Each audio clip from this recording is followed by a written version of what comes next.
Hello students, my name is Rubina Behera. I am from Cuttack, Odisha. In my introduction video, I just want to tell you one thing. It's just a coincidence to start teaching as a journey. And after doing this, it's become my passion. Before this, I was working in a news channel as a technical executive. But after my academy, I never quit studying.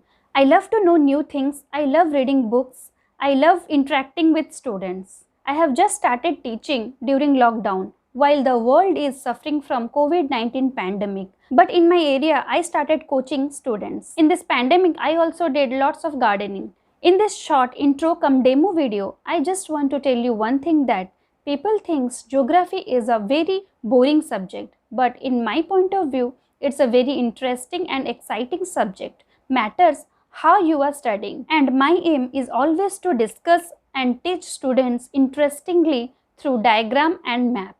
Without map, one cannot understand geography, and I prefer map-based geography only. So let's discuss one portion of the Indian river system, that is the Ganga system. Let's start the Ganga River system.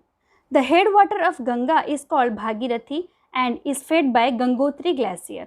Then it joined by the Alkananda at Devprayag in Uttarakhand. At Haridwar, the Ganga emerges from the mountain on the plains. The Ganga is joined by many tributaries from the Himalayas. Ganga is originated from Gangotri glacier. The headwater of Ganga is called Bhagirathi. It flows and then it joined to Alkananda in the Devprayag. Then it flows and called Ganga. In Haridwar, it flows in the plain. After origination, let's study the tributaries of Ganga. Major tributaries of Ganga are Yamuna, Ghagra, Gandak, Koshi. The river Yamuna rises from the Yamunotri glacier in the Himalayas. It flows parallel to the Ganga as right banks tributaries and meets the Ganga at Allahabad. Let's see this in the map. Major tributaries of Ganga are, you can see here, Yamuna, Ghagra, Gandak, Koshi, Son, Gomti and all.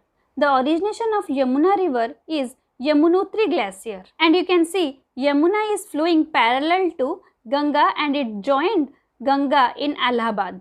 And other major rivers like Ghagra, Gandak and Koshi, the origination of these three rivers are from Nepal. The main tributaries from peninsular uplands are the Chambal, the Betwa, the Son river. These rise from semi-arid areas, having shorter courses and don't carry much water. The Ganga enlarges with the water from its left and right bank tributaries and flows eastward till Farakka in West Bengal, and this is the northernmost point of the Ganga Delta. Let's see this in the map.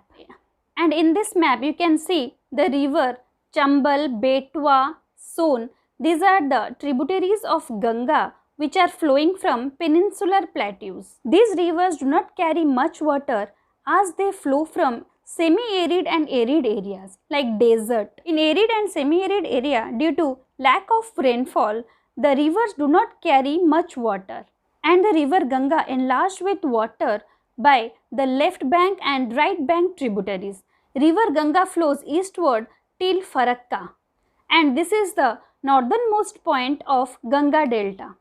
Then see, the river bifurcates at the Bhagirathi Hooghly distributary, flows southernward through the deltaic plain to the Bay of Bengal.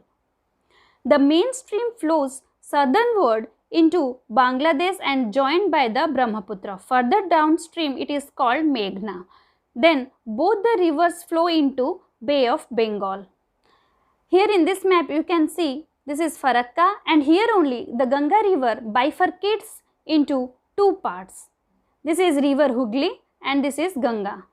This part flows and joined Bay of Bengal, and this main part flows to Bangladesh and joined to Brahmaputra river.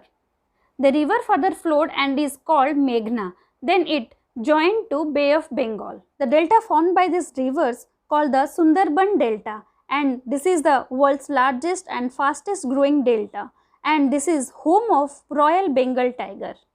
This is Sundarban Delta. In this map you can see a total length of the Ganga is 2500 km. But from Ambala to Sundarban it stretched from 1800 km, but the fall in its slope is hardly 300 meter. So there is a waterfall of just 1 meter for every 6 km, hence the river developed large meanders. Here you can see meanders. This is river Ganga system and this is Indus river system, and here in between you can see the Ambala water divide. In this picture you can see river Indus, river Ganga, and this is Ambala water divide. So this is end of the Ganga river system. Hope you all like this. Thank you for watching.